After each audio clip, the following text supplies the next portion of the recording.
اشتراك بتجمعي. تشكيجي دورية سوري إمكانها بمحكي عندي ما بشبه اعتماد الرئيس وتقدم البشري يعني درجة أولى قدم ألعاب جماعية متوازن اهتمام زيادة من ألعاب فردية يعني حد نادي ملزم إنه هو تدريس فردي تدريس جماعي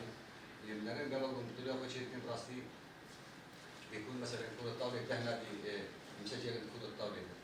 يعني لقيت بطولة كي شيء كان نادي عشان نادي يعني الاثنين بيودي ما التزام يمكن ألعاب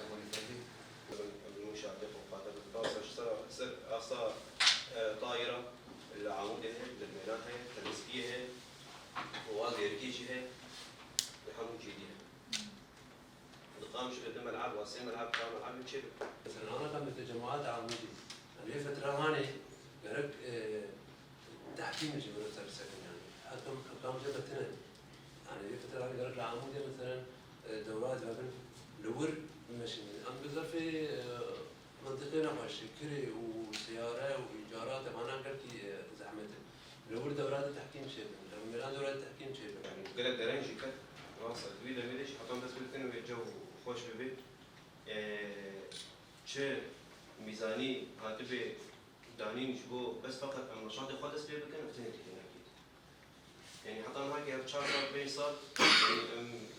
دنا عليك حس كده أم نقاشا بيجي يعني حتى أنا هاكي سينة بكام ملعبك صارك جيك راسه أمشي زان بروش شاور وأمشي زان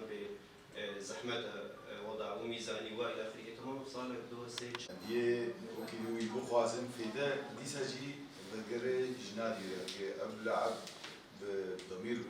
كاره فيدا كي بقينا ناديا خوي دورية مشي فبعين الاعتبار بسين دورية ما ودورية سوري غير ملاعب رول الصناعي عندما تسمع لأن الملاعب المعشرة بدها علاج وبدها أدوية بدك مهندسين مختصين وبدك أمور كثير عليها فحسب الإمكانيات الموجودة حاليا اللي يتوفر معنا نعمل يعملوا لنا ملعب أو ملعبين بلكي تيجي منظمات بلكي تجينا أمور ثانية نستنى إن شاء الله بعد رأس السنة نشوف الأمور شلون تصير كمان شلون الوضع إن شاء الله يصير بالبلد على الأساس هذا احنا يعني مبدئيا نشتغل على الأساس هذا الوضع اللي احنا فيه على حاليا. الطائرة أخذ الكل على أعطي مجال للمنافسة، ليش والله لسه ما ألعب من بداية الموسم فرقت مرة ها يا بين الصناديد بين الأسايش بين سردة